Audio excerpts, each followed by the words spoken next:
SETH Speaks, The Eternal Validity of the Soul, by Jane Roberts, read by Martin John, continuation part 2, chapter 19, session 574, March 17, 1971, 9:26 p.m., Wednesday. Good evening. We will resume dictation and begin our next chapter, to be called Alternate Presence and Multiple Focus. Let us begin with the normal waking consciousness that you know. But one step away from this is another level of consciousness into which you all slip without knowing. We will call it A-1. It is adjacent to your normal consciousness, separated from it very slightly, and yet in it very definite effects can appear that are not present in your usual state. At this level, many abilities may be used, and the present moment can be experienced in many different fashions, using as a basis the physical data with which you are already familiar. In your normal state, you see the body. In A-1, your consciousness can enter the body of another and heal it. You can, in the same manner, perceive the state of your own physical image. You can, according to your abilities, manipulate matter from the inside consciously, with lucidity and alertness. A-1 may be used as a side platform, so to speak, from which you can view physical events from a clearer standpoint. Using it, you are released momentarily from bodily pressures, and with that freedom, you can move to relieve them. Problems that seem beyond solution can often, though not always, be solved. Suggestions given are much more effective. It is easier to form images, and they have a greater mobility. A-1 is a side step away, therefore, and yet an important one.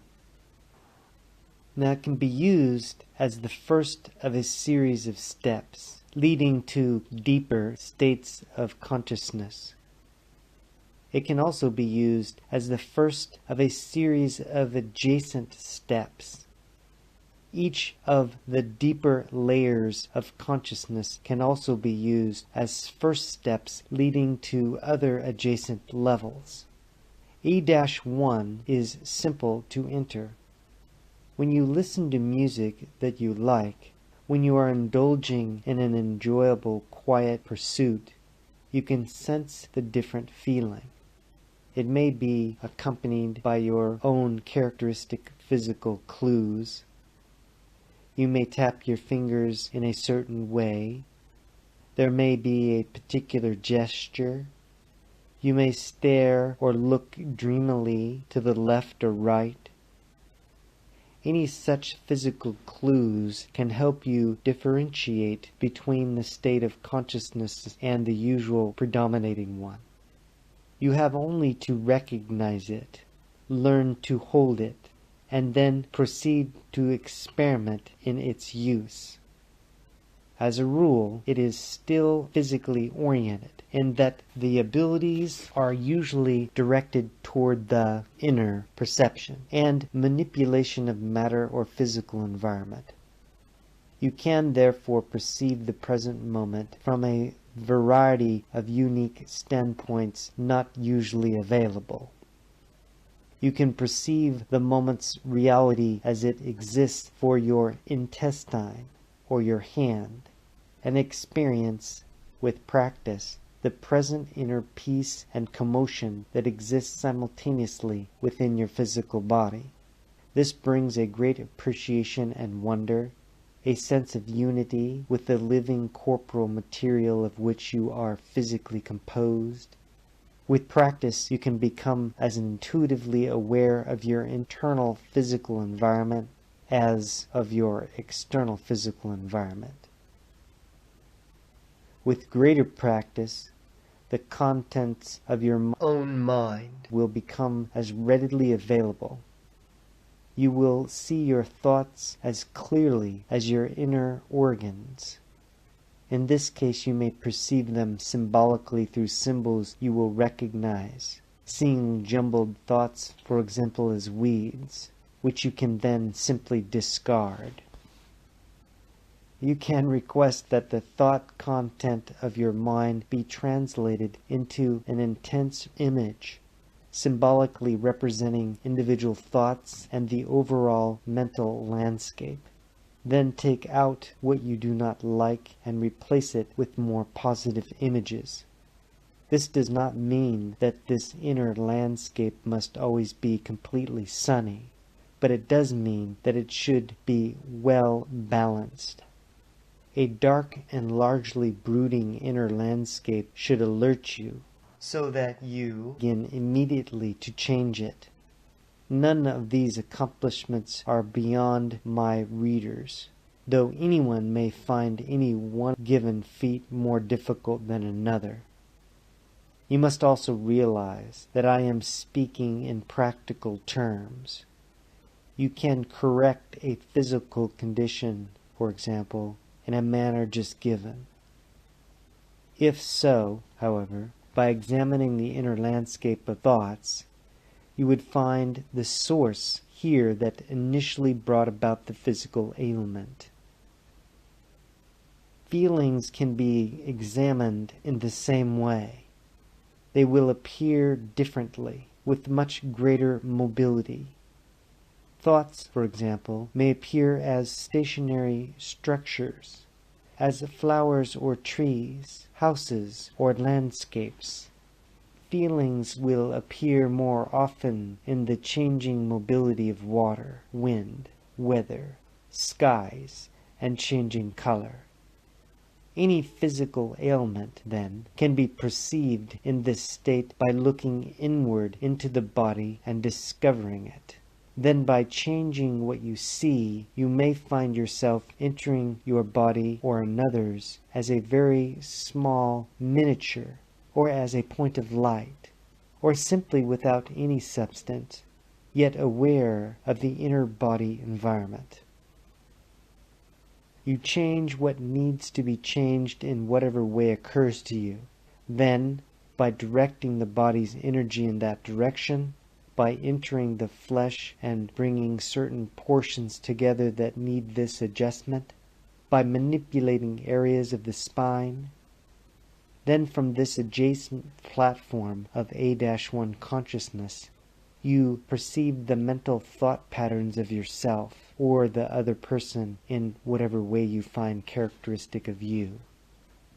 You may perceive the thought patterns as quickly flashing sentences or words that are usually seen within your mind or within the other mind, or as black letters that form words. Or you may hear the words and thoughts being expressed, or you may see the earlier mentioned landscape in which the thoughts symbolically form into a picture. This will show you how the thoughts brought about the physical malady, and which ones were involved. The same thing should then be done with the feeling pattern. This may be perceived as bursts of dark or light colors in motion, or simply one particular emotion of great force may be felt. If it is very strong, one emotion may be felt in many such guises. In the case of both thoughts and emotions, with great confidence, you pluck out those that are connected with the malady. In such a manner, you have made adjustments on 3 levels. A-1 may be used also as a great framework for creativity, concentration, study, refreshment, rest, and meditation. You may evolve your own image of this state to help you, imagining it as a room or a pleasant landscape or platform.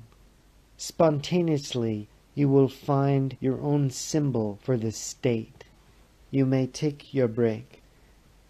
This may be used also as a step to the next state of consciousness, leading to a deeper trance condition, still relating, however, to the reality system that you understand. Or it may be used as a step leading to an adjacent level of consciousness, 2 steps away, therefore, on the same level from normal reality. In this case, it will lead you not into a deeper examination and perception of the present moment, but instead into an awareness and recognition of what I will call alternate present moments. You will be taking steps aside from the present that you know. This leads to explorations mentioned earlier in this book, into probabilities. This state can be extremely advantageous when you are trying to solve problems having to do with future arrangements, decisions that will affect the future, and any matters, in fact, in which important decisions for the future must be made. In this state, you are able to try out various alternative decisions and some probable results, not imaginatively but in quite practical terms. These are realities regardless of which decision you make. Say, for example, that you have 3 choices and it is imperative that you select one. Using this state, you take the first choice. The alternative present is the moment in which you make that choice.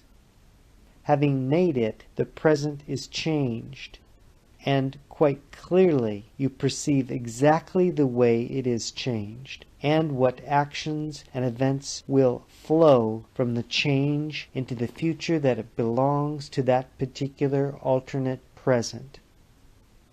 You do the same with each of the other choices, all from the framework of that state of consciousness. The methods in each case are the same. You make the decision. You then become aware in whatever you choose of the physical effects within your body. You enter the body as you did in the way I gave earlier for healing. With great sensitivity, you are able to see what physical effect the decision will have, whether the state of the body remains the same, whether there is a great sense of health within it, or the incipient beginning of great difficulties. In like manner, you explore the mental and feeling aspects. Then you turn your attention outward toward the environment that results from this alternative present. Mentally, events will appear to you. You may experience these strongly, or merely view them. They may become so vivid that you momentarily forget yourself, but if you maintain your contact with this level of consciousness, this will happen seldom. As a rule, you are very aware of what you are doing. According to the situation, you can do the same thing to find out the effect of this decision on others specifically. You then return to normal consciousness, going through the A-1 state that you used as a preliminary. After a period of rest, return and make the second decision, and again the third, following through in the same manner. Then, in your normal state of consciousness, of course, you make the decision that you want from the information and experience that you have received. The names make little difference. For simplicity's sake, call this level of consciousness A-1 lowercase a. There is an A-1-B, you see, still adjacent to this one, and still starting off from an alternate present that can be used for many other purposes. It is not as easy for the ordinary individual to enter, and it deals with group presence, with mass probabilities, racial matters, the movement of civilization. It is one that would be most beneficial to politicians and statesmen, and it also can be used to probe into probable pasts as well. Here it would be of benefit in learning of old ruins, for example, and vanished civilizations, but only if the specific probable past were probed in which these existed. The next adjacent level now would be A-1-C, which is an extension of the one just given, in which there is greater freedom of action, mobility, and experience. Here, to some extent, there is some participation in the events perceived. There is no need to go deeply into any of these beyond this point, because ordinarily you will not be involved with them, and they lead into realities that have little reference to your own. They are states of consciousness too divorced, and under usual circumstances. This is as far as your present consciousness is able to go in that particular direction. The first state, A-1-A, is the most practical and the easiest for you, but often you must still have a good feeling for the A-1 level before you are willing to take that next adjacent step. It allows for great expansion, however, within its limitations. Using it, you can discover, for example, what would have happened if I did this or the other. Remember, these are all adjacent levels going out horizontally. Directly beneath A-1 now, you will have A-2, which is a slightly deeper state, using the analogy of up and down direction. It is less physically oriented than A-1. You still have excellent lucidity and awareness.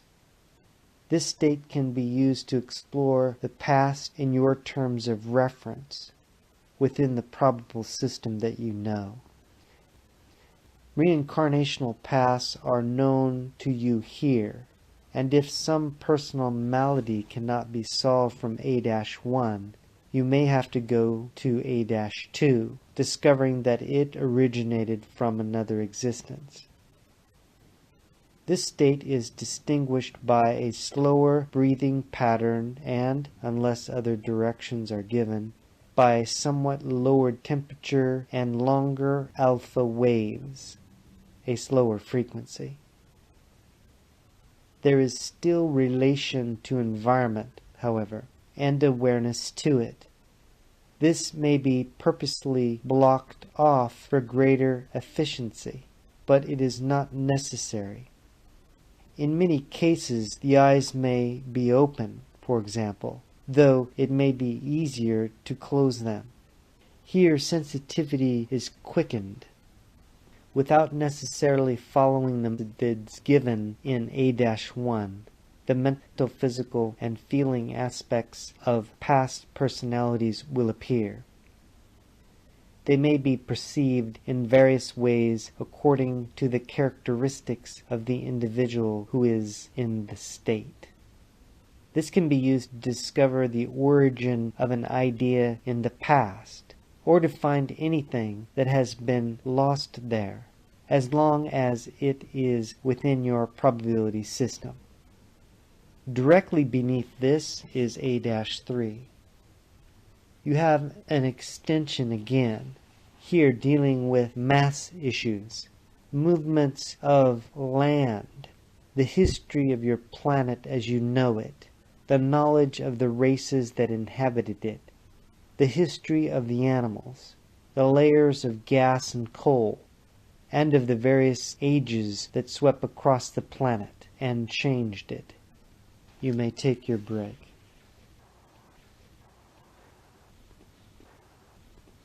Session 575, March 24, 1971, 9:05 p.m. Wednesday. A-4 brings you to a level that is beneath matter formations, a level in which ideas and concepts can be perceived, although their representations do not appear in the present physical reality that you know. From this layer, many of the deepest inspirations come. These ideas and concepts, having their own electromagnetic identity, nevertheless appear as the symbolic landscape at this level of consciousness. This is difficult to explain. The thoughts do not appear as pseudo-images, for example, or assume any pseudo-materialization. Yet they are felt vividly, perceived, and picked up by portions of the brain, those seemingly unused portions for which science has found no answer. These ideas and concepts obviously come from consciousness. However, they represent incipient, latent developments that may or may not occur in physical reality. They may or may not be perceived by any given individual. The characteristic interest and abilities of the personality involved will have much to do with his recognition of the realities within this layer of consciousness. The material available, however, represents building blocks for many probable systems. It is an open area into which many other dimensions have access. It often becomes available in sleep states. Complete innovations, world-shattering inventions, these all lie waiting, so to speak, in this huge reservoir. Strong personal conversations are often effected from this level. Now, any individual can pass through these levels and remain relatively untouched and unaware, can travel through them unperceiving.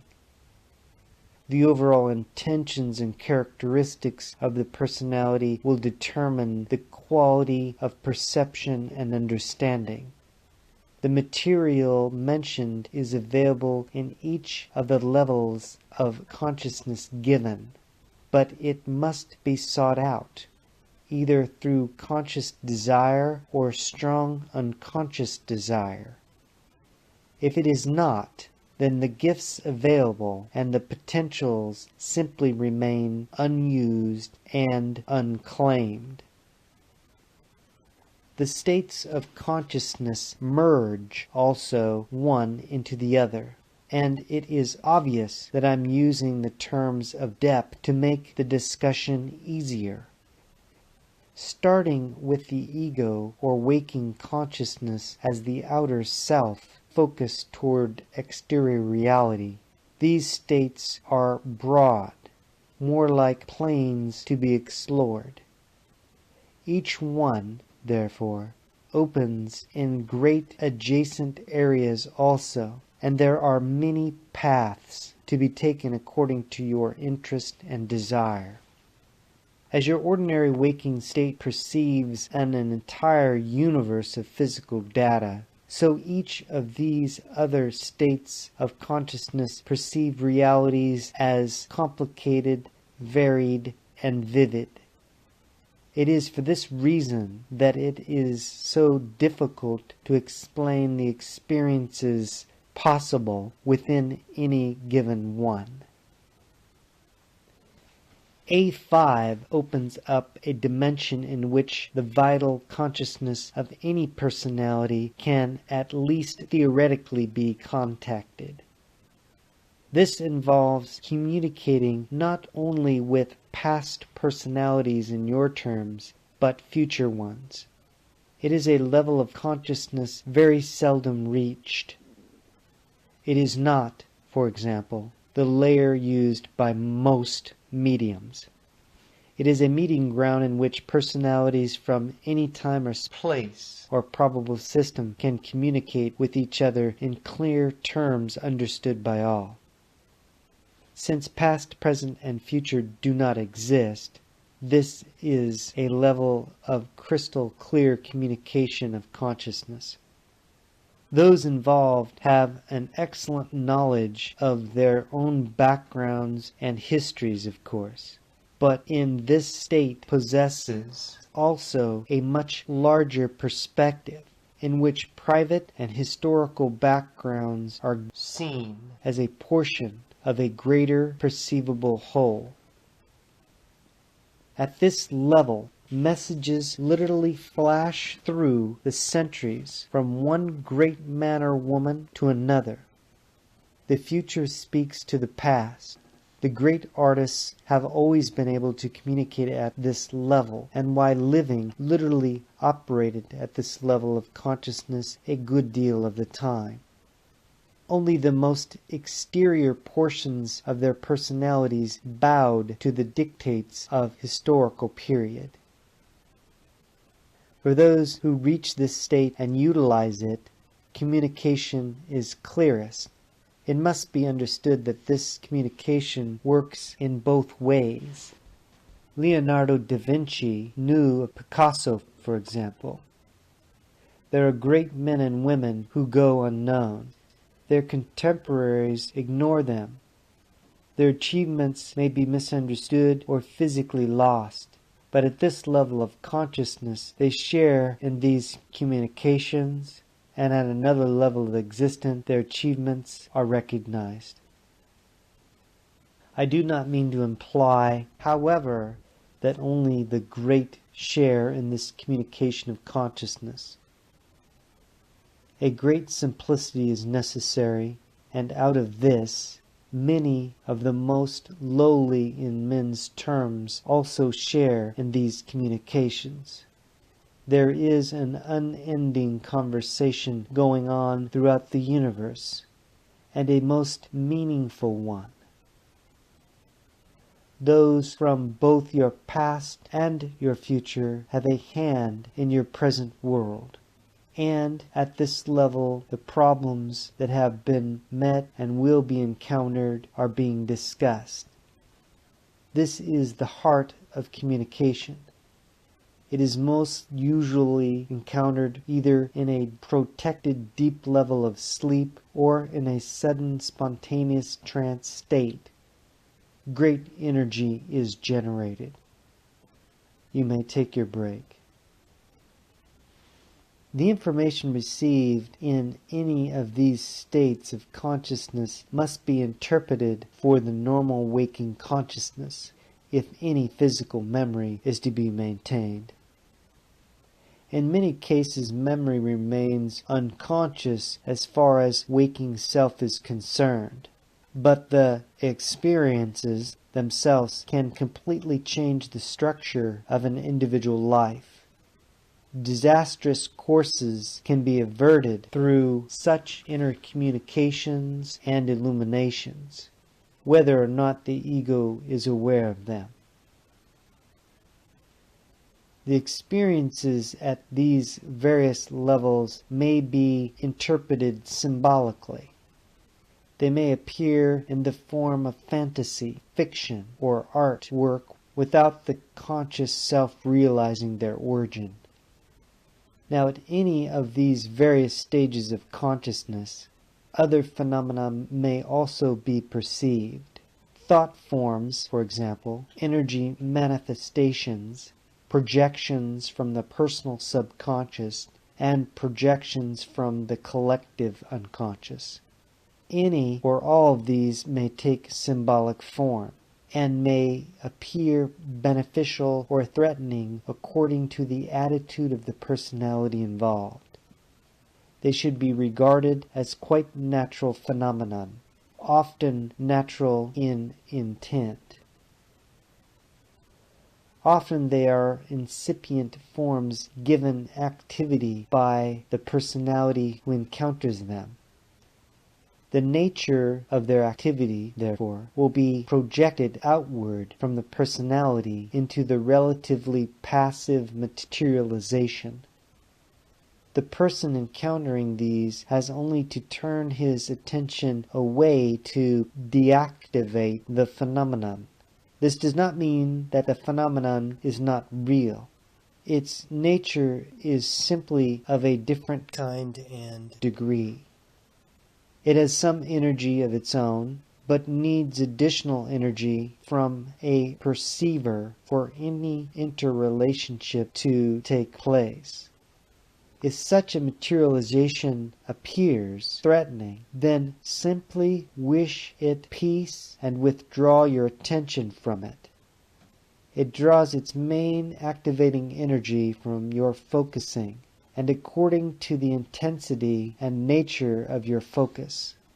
You must not take the root assumptions of physical existence with you as you journey through these levels of consciousness. Divest yourself of as many of them as possible, for they can cause you to misinterpret your experiences.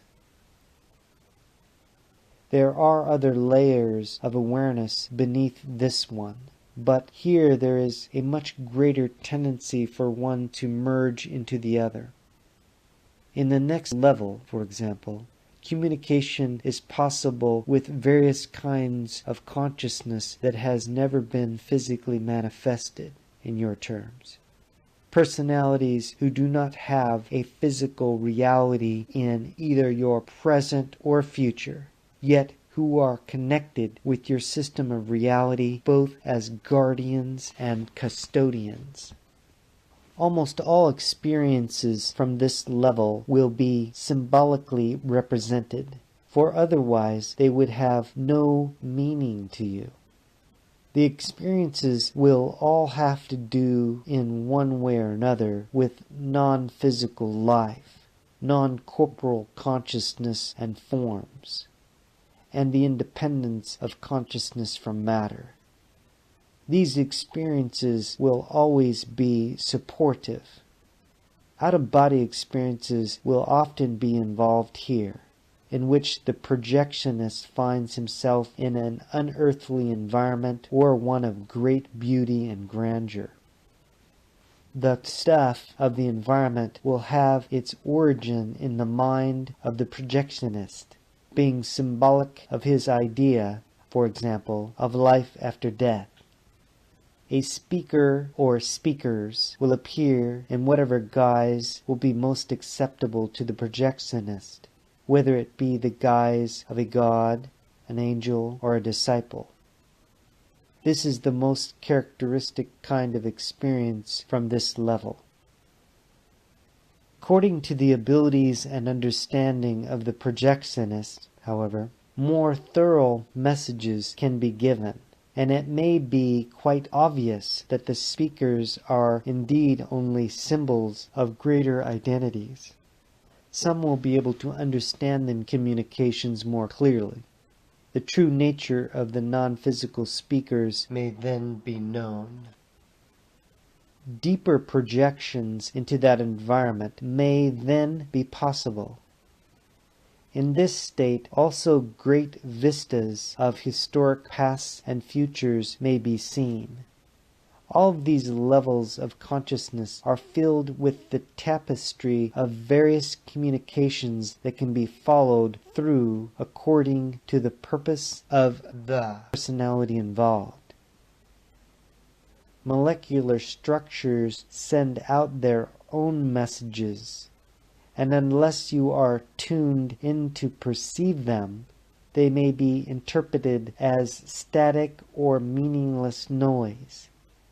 Any one of these levels of consciousness can be covered in a twinkling, and no notice taken of it, or, at least theoretically, you could spend a lifetime exploring any given level. You may have several quite valid experiences in level 4, for example, without any awareness of the first 3. The stages are there for those who know what they are and how to use them. Many quite spontaneously find their own way. The other adjacent levels on the horizontal line now involve you in various alternative realities, each one a greater distance from your own. Many of these involve systems in which life and death as you know it does not occur, where time is felt as weight, systems in which the root assumptions are so different from your own that you would only accept any experiences as fantasy. For this reason, you are much less apt to travel in those directions. In some there are built-in impediments.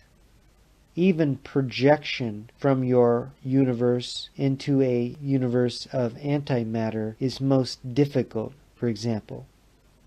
The electromagnetic makeup even of your thoughts would be adversely affected, and yet theoretically this is possible from one of these adjacent levels of consciousness. Often you visit such areas of consciousness in the dream state where you fall into them spontaneously, remembering in the morning a fantastic dream. Consciousness must use all of its parts and activities, even as the body must. When you are sleeping, therefore, your consciousness turns itself in many of these directions, often perceiving willy-nilly bits and pieces of reality that are available to it at its different stages. This also happens beneath your normal physical focus to some extent, even as you go about your waking activities. The alternate presents of which I spoke are not simply alternate methods of perceiving one objective present. There are many alternate presents with you focused only in one of them. When you let your attention waver, however, you may often fall into a state in which you momentarily perceive glimpses of another alternate present. The whole self, the soul, knows of its reality in all such systems, and you, as a part of it, are working toward the same state of self-awareness and development.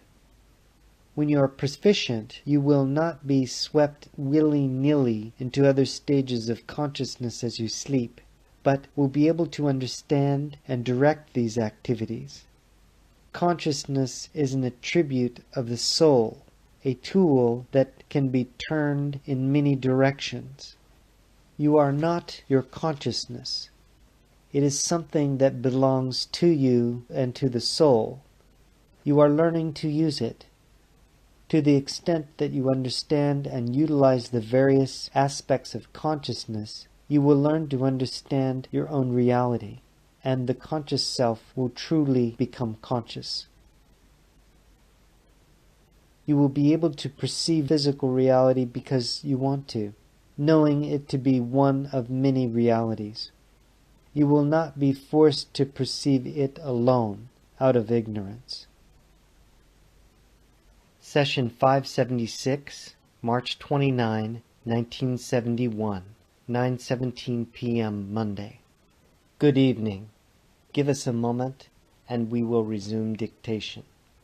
The various levels of consciousness discussed here may appear to be very divorced from ordinary waking ones. The divisions are quite arbitrary. These various stages all represent different attributes and directions inherent within your own soul. Clues and hints of them, shadows and reflections appear even in the consciousness that you know. Even normal waking consciousness, then, is not innocent of all other traces of existence, or devoid of other kinds of awareness. It is only because you usually have your waking consciousness in limited ways that you do not encounter these clues with any regularity. They are always present. Following them can give you some idea of those other directions and those other levels of which we have spoken. Often, for example, seemingly unrelated symbols or images may arise into your mind. Usually you ignore them. If instead you acknowledge them and turn your attention to them, you can follow them in several other layers, at least, for example, A-1 and A-2, with ease.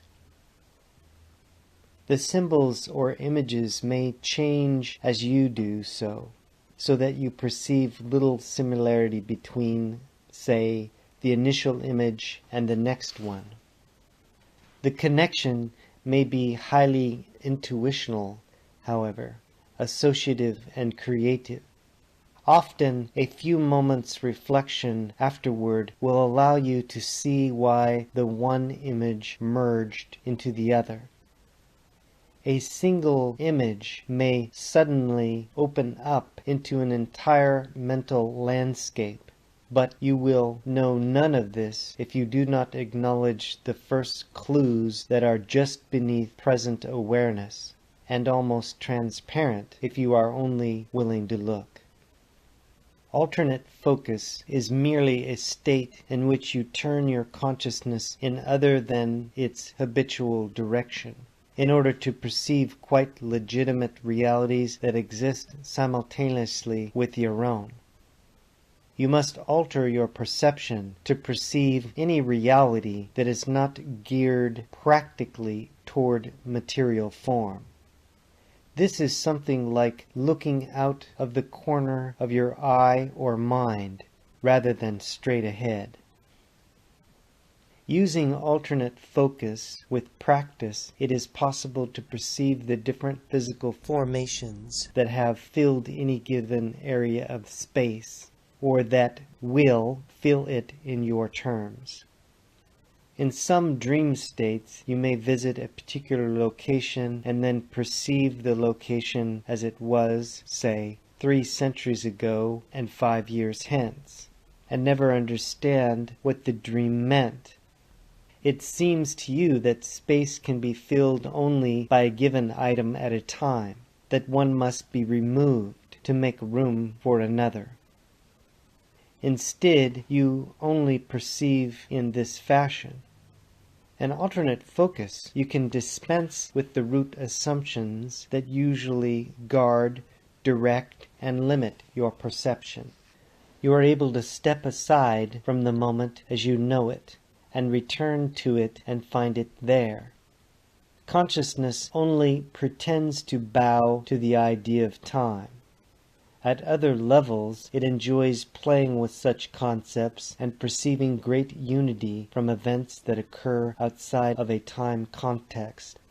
Mixing, for example, events from various centuries, finding harmony and points of contact by examining both historical and private environments, plucking them out of the time framework.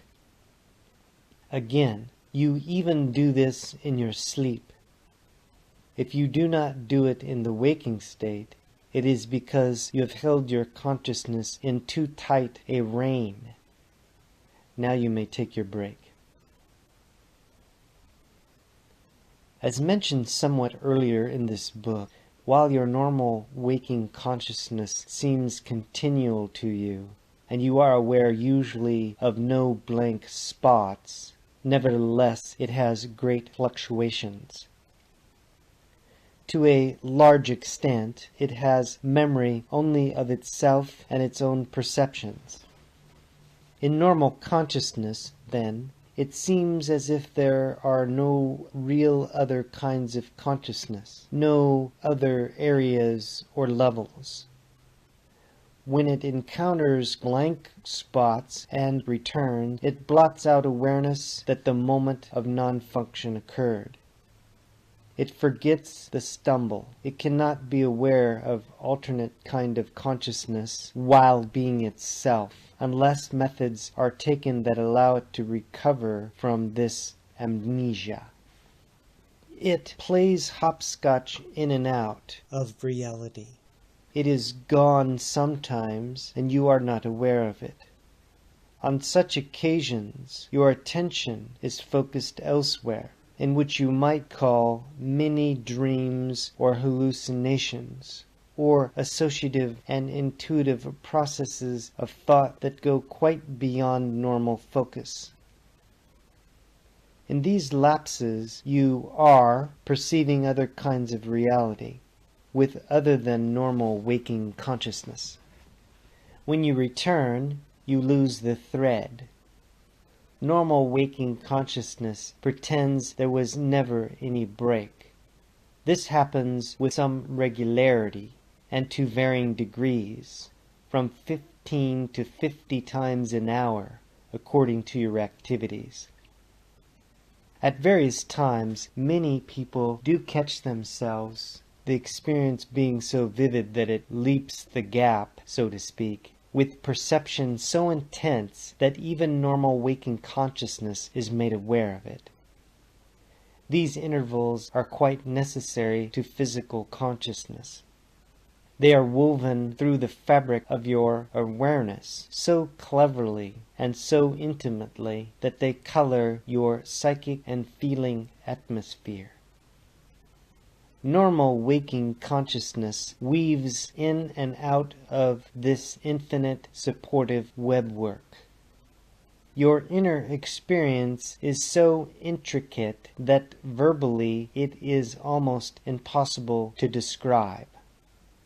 Normal waking consciousness, while having memory of itself, obviously does not retain all memory of all the time. It is said that memory of past events drop back into the subconscious. It is still intensely alive, and by alive I mean living and active, although you do not focus upon it. Inner portions of your personality also have memory of all of your dreams. These exist simultaneously and suspend, so to speak, like lights over a dark city, illuminating various portions of the psyche. These memory systems are all interconnected. Now, in the same way, you have your memory of past lives, all quite complete and all operating in the entire memory system. In periods of conscious black spots or certain fluctuations, these memory systems are often perceived. As a rule, the conscious mind with its own memory system will not accept them. When a personality realizes that such other realities exist and that other experiences with consciousness are possible, then he activates certain potentials within himself.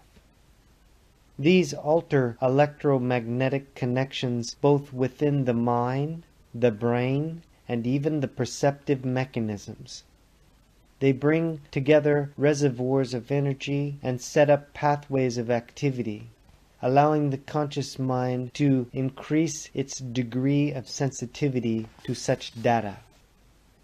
The conscious mind is set free of itself. To a large measure, it undergoes a metamorphosis, taking on greater functions. It is able to perceive, little by little, some of the content before closed to it. It need no longer perceive the momentary blank spots fearfully as evidence of non-existence. The fluctuations mentioned earlier are often quite minute, yet highly significant. The conscious mind knows well of its own fluctuating state. When once it is led to face this, it finds not chaos, or worse, non-existence, but the source of its own abilities and strength. The personality then begins to use its own potential. You may take your break.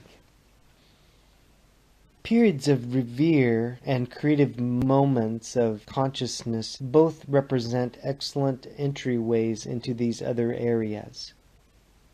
In the usual creative state of consciousness, the regular waking consciousness is suddenly supported by energy from these other areas. Waking consciousness alone does not give you the creative state. Indeed, normal waking consciousness can be as afraid of creative states as it is of blank states, for it can feel that the I is being thrust aside, and can feel the upthrust of energy that it may not understand. It is precisely in the low points of fluctuation that such experiences originate, for normal consciousness is momentarily at a weak state and in a period of rest. The whole physical organism undergoes such normal fluctuations again that are usually quite unnoticed.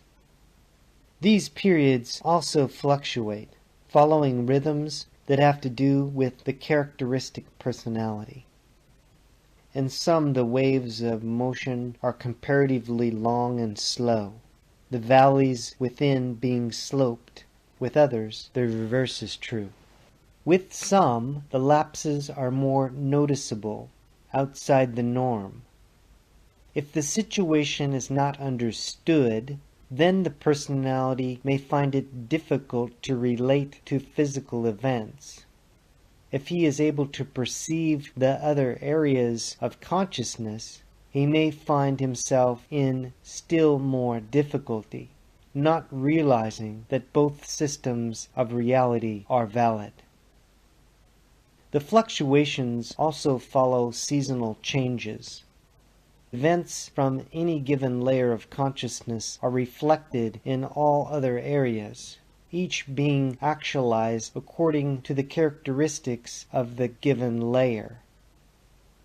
As one dream is like a stone thrown into the pool of a dream consciousness, so any act appears in this pool also in its own guise. Alternate focus allows you to perceive the many manifestations of any given act, the true multidimensional reality of a given thought. It enriches the normal consciousness. You are active in these other layers whether or not you are aware of it. You learn not only in physical life and in the dream state, but in these interior existences of which you have no memory. Creative abilities of a specific nature or healing abilities are often trained in this fashion, only then emerging into physical actuality. Your future thoughts and acts are as real in these dimensions as if they had already occurred, and as much a part of your development. You are formed not only by your past but by your future, and by alternate existences. These great interactions are only a part of the framework of your soul. You can, therefore, change present reality as you understand it from any of these other layers of consciousness.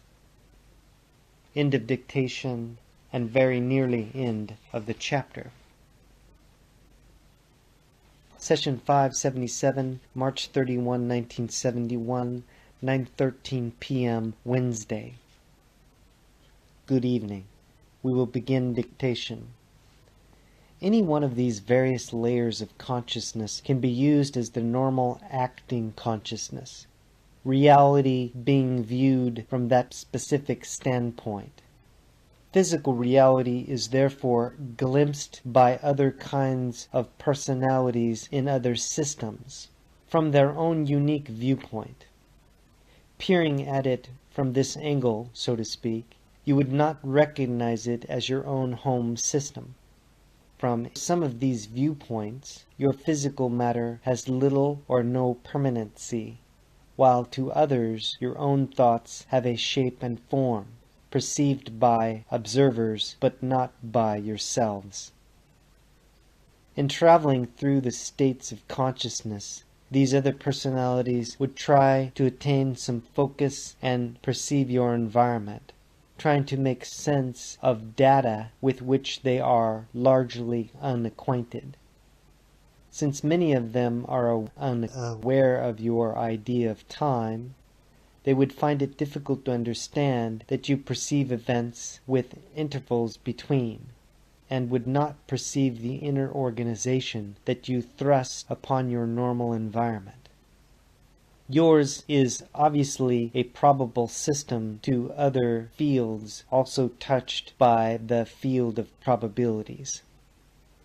As these systems are adjacent to yours, so is yours adjacent. Alternative focus allows personalities from other realities to perceive your own, then, as it can theoretically at least allow you to glimpse into their existence. End of chapter. In chapter 19, Peace, Light, and Love. Aloha.